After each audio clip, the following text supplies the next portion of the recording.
Unit 2 risk assessment. അതിന്റെ ക്രമത്തിൽ തന്നെ വളരെ വ്യക്തമായി പഠിച്ചു തുടങ്ങാം. പരീക്ഷയ്ക്ക് ആവശ്യമായ പ്രധാന പോയിന്റുകൾ നമുക്ക് ഇതിൽ നിന്ന് കണ്ടെത്താം. എന്താണ് റിസ്ക് അസസ്മെന്റ്? റിസ്ക് വിലയിരുത്തൽ. നിങ്ങളുടെ പുസ്തകത്തിലെ പേജ് 64 പറയുന്നത് പ്രകാരം ഇൻഫർമേഷൻ റിസ്ക് മാനേജ്മെന്റിലെ ഒരു സുപ്രധാന ഘട്ടമാണിത്.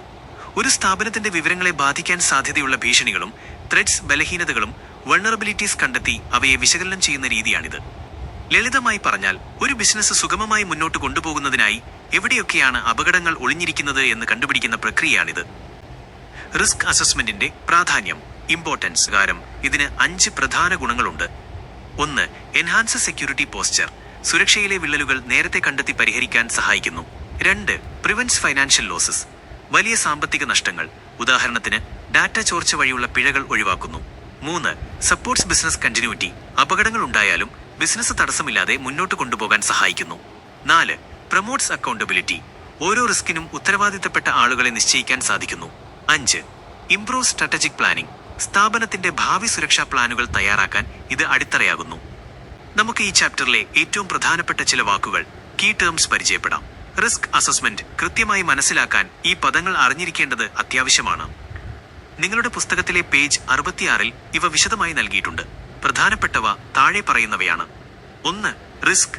റിസ്ക് ഒരു ഭീഷണി, ത്രെറ്റ് സിസ്റ്റത്തിലെ ബലഹീനത, വൾണറബിലിറ്റി ഉപയോഗപ്പെടുത്തി ഡാറ്റയ്ക്കോ സ്ഥാപനത്തിനോ നാശനഷ്ടങ്ങൾ വരുത്താനുള്ള. 2. ത്രെറ്റ്, ഭീഷണി, സിസ്റ്റത്തിനോ ഡാറ്റയ്ക്കോ ദോഷം വരുത്താൻ സാധ്യതയുള്ള ഏതൊരു സാഹചര്യത്തെയും ഇതിൽ ഉൾപ്പെടുത്താം. ഉദാഹരണത്തിന് ഹാക്കർമാർ, പ്രകൃതിക്ഷോഭങ്ങൾ. 3. വൾണറബിലിറ്റി, ബലഹീനത, സിസ്റ്റത്തിലോ പ്രക്രിയയിലോ ഉള്ള പിഴവുകൾ അല്ലെങ്കിൽ കുറവുകൾ. ഇത് ഉപയോഗപ്പെടുത്തിയാണ് ഭീഷണികൾ നാശനഷ്ടങ്ങൾ വരുത്തുന്നത്. 4. ലൈക്ലിഹുഡ്, സാധ്യത. ഒരു നിശ്ചിത സമയത്തിനുള്ളിൽ ഒരു അപകടം സംഭവിക്കാൻ എത്രത്തോളം സാധ്യതയുണ്ട് എന്നതിന്റെ അളവ്. 5. ഇംപാക്ട്, ആഘാതം. ഒരു അപകടം സംഭവിച്ചാൽ അത് സ്ഥാപനത്തെ എത്രത്തോളം ദോഷകരമായി ബാധിക്കും, പണമോ സൽപ്പേരോ നഷ്ടപ്പെടുന്നത് പോലെ എന്നതിനെയാണിത് സൂചിപ്പിക്കുന്നത്. ഇനി നമുക്ക് ഈ ചാപ്റ്ററിലെ ഏറ്റവും പ്രധാനപ്പെട്ട ഭാഗമായ റിസ്ക് അസസ്മെന്റ് പ്രോസസ്സിലേക്ക്, റിസ്ക് വിലയിരുത്തൽ പ്രക്രിയ കടക്കാം. ഒരു സ്ഥാപനത്തിലെ റിസ്കുകൾ കണ്ടുപിടിച്ച് അവ പരിഹരിക്കുന്നത് വരെയുള്ള ഘട്ടങ്ങളാണിവ. നമുക്ക് ഈ 6 ഘട്ടങ്ങളൊന്ന് നോക്കാം. 1. Risk identification. എന്തൊക്കെ അപകടങ്ങൾ സംഭവിക്കാം എന്ന് കണ്ടെത്തുന്നു. 2. Risk analysis. ആ അപകടം സംഭവിക്കാൻ എത്രത്തോളം സാധ്യതയുണ്ട്, അത് വന്നാൽ എത്ര വലിയ ആഘാതമുണ്ടാക്കുമെന്ന് വിശകലനം ചെയ്യുന്നു. 3. Risk evaluation. വിശകലനം ചെയ്ത റിസ്കുകളെ മുൻഗണനാ ക്രമത്തിൽ പ്രയോറിറ്റി അടുക്കുന്നു. ഏതാണ് ഏറ്റവും ആദ്യം പരിഹരിക്കേണ്ടത് എന്ന് തീരുമാനിക്കുന്നു. 4. Risk treatment.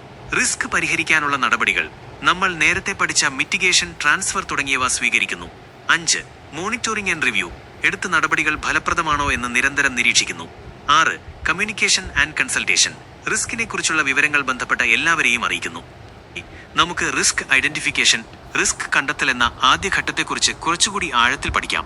ഇത് റിസ്ക് അസസ്മെന്റിലെ ഏറ്റവും പ്രധാനപ്പെട്ട ഭാഗമാണ്. കാരണം ഇവിടെയാണ് നമ്മൾ എന്തൊക്കെ പ്രശ്നങ്ങൾ സംഭവിക്കാം എന്ന് ചോദിക്കുന്നത്. നിങ്ങളുടെ പുസ്തകത്തിലെ പേജ് 68 ഇതിനായി ഉപയോഗിക്കുന്ന പ്രധാനപ്പെട്ട ചില സാങ്കേതിക വിദ്യകൾ, റിസ്ക് ഐഡന്റിഫിക്കേഷൻ ടെക്നിക്സ് നൽകിയിട്ടുണ്ട്. അവ താഴെ പറയുന്നവയാണ്. 1. Brain storming. ഒരു ഗ്രൂപ്പ് ചർച്ചയിലൂടെ എല്ലാവരുടെയും അഭിപ്രായങ്ങൾ കേട്ട് സാധ്യമായ എല്ലാ റിസ്കുകളും ലിസ്റ്റ് ചെയ്യുന്നു. 2. Check list.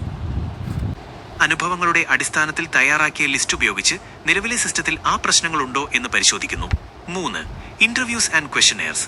സ്ഥാപനത്തിലെ ജീവനക്കാരോടും വിദഗ്ധരോടും സംസാരിച്ച് അവർ നേരിടുന്ന വെല്ലുവിളികൾ മനസ്സിലാക്കുന്നു. 4. സ്വാട്ട് അനാലിസിസ്. സ്ഥാപനത്തിന്റെ സ്ട്രെങ്സ്, കരുത്ത്, വീക്ക്നെസ്സസ്, ബലഹീനത, ഓപ്പർച്യൂണിറ്റീസ്, അവസരം, ത്രെഡ്സ്, ഭീഷണി എന്നിവ വിശകലനം ചെയ്യുന്നു. 5. Historical data analysis. മുൻപ് സംഭവിച്ച അപകടങ്ങളെയും സെക്യൂരിറ്റി ലംഘനങ്ങളെയും കുറിച്ച് പഠിക്കുന്നു. നമുക്ക് റിസ്ക് ഐഡന്റിഫിക്കേഷൻ നേരിടുന്ന മറ്റ് ചില പ്രധാന വെല്ലുവിളികൾ, ചാലഞ്ചസ് കൂടി വിശദമായി നോക്കാം. പരീക്ഷയ്ക്ക് കൂടുതൽ പോയിന്റുകൾ എഴുതാൻ ഇത് സഹായിക്കും. 1. Complexity of modern IT environments. ഇന്നത്തെ കാലത്ത് സിസ്റ്റങ്ങൾ വെറും ഒരു കമ്പ്യൂട്ടറിൽ ഒതുങ്ങുന്നില്ല. Cloud, mobile devices, IoT, internet of things എന്നിങ്ങനെ പല തലങ്ങളിൽ വ്യാപിച്ചു കിടക്കുന്നു. ഇവയെല്ലാം കൂടി ഒരേ സമയം പരിശോധിക്കുക എന്നത് വലിയൊരു വെല്ലുവിളിയാണ്. 2. Incomplete understanding of the environment. സ്ഥാപനത്തിലെ എല്ലാ അസറ്റുകളെയും, ആസറ്റ്സ് കുറിച്ചോ ഡാറ്റ ഫ്ലോയെക്കുറിച്ചോ കൃത്യമായ ധാരണയില്ലാത്തത് പല റിസ്കുകളും ശ്രദ്ധിക്കപ്പെടാതെ പോകാൻ കാരണമാകും. 3.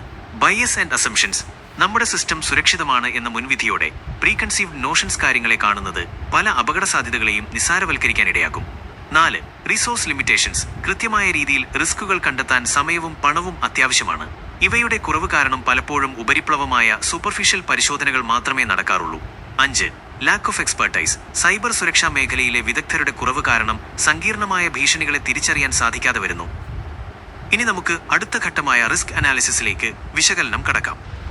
റിസ്ക് അനാലിസിസിലെ ഏറ്റവും പ്രധാനപ്പെട്ട 2 രീതികളാണ് ക്വാളിറ്റേറ്റീവും ക്വാണ്ടിറ്റേറ്റീവും.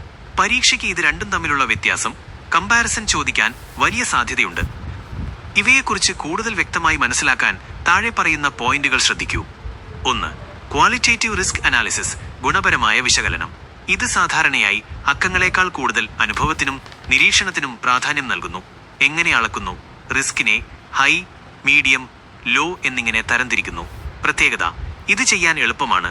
വലിയ കണക്കുകൂട്ടലുകൾ ആവശ്യമില്ല. പകരമായി റിസ്ക് മാട്രിക്സ് പോലുള്ള ടൂളുകൾ ഉപയോഗിക്കുന്നു. 2. Quantitative risk analysis. പരിമാണപരമായ വിശകലനം. ഇത് പൂർണ്ണമായും ഡാറ്റയെയും സംഖ്യകളെയും അടിസ്ഥാനമാക്കിയുള്ളതാണ്. എങ്ങനെ അളക്കുന്നു? റിസ്ക് വന്നാൽ എത്ര രൂപ മണി നഷ്ടമുണ്ടാകും, അല്ലെങ്കിൽ അത് സംഭവിക്കാൻ എത്ര % സാധ്യതയുണ്ട് എന്ന് കൃത്യമായി കണക്കാക്കുന്നു. പ്രത്യേകത: ഇത് കൂടുതൽ കൃത്യത നൽകുന്നു, പക്ഷേ ചെയ്യാൻ സങ്കീർണമാണ്. ഇതിനായി എക്സ്പെക്റ്റഡ് മോണിറ്ററി വാല്യൂ (EMV) പോലുള്ള രീതികൾ ഉപയോഗിക്കുന്നു. നമുക്ക് ക്വാളിറ്റേറ്റീവ്, ഗുണപരമായ, ക്വാണ്ടിറ്റേറ്റീവ്, പരിമാണപരമായ റിസ്ക് അനാലിസിസ് രീതികൾ തമ്മിലുള്ള പ്രധാന വ്യത്യാസങ്ങൾ ഒരു ടേബിളിലൂടെ നോക്കാം. പരീക്ഷയ്ക്ക് 5 mark. Qualitative versus quantitative risk analysis. സവിശേഷത: feature: qualitative analysis, quantitative analysis. അടിസ്ഥാനം: ബേസിസ്, വിദഗ്ധരുടെ അഭിപ്രായവും അനുഭവവും. സബ്ജക്റ്റീവ്: കൃത്യമായ ഡാറ്റയും കണക്കുകളും. ഒബ്ജക്റ്റീവ്: അളക്കുന്ന രീതി, മെഷർമെന്റ്, ഹൈ, മീഡിയം, ലോ എന്നിങ്ങനെ തരംതിരിക്കുന്നു. രൂപ, സമയം അല്ലെങ്കിൽ ശതമാനം എന്നിവയിൽ അളക്കുന്നു. ആവശ്യമായ സമയം: വളരെ കുറഞ്ഞ സമയം കൊണ്ട് പൂർത്തിയാക്കാം.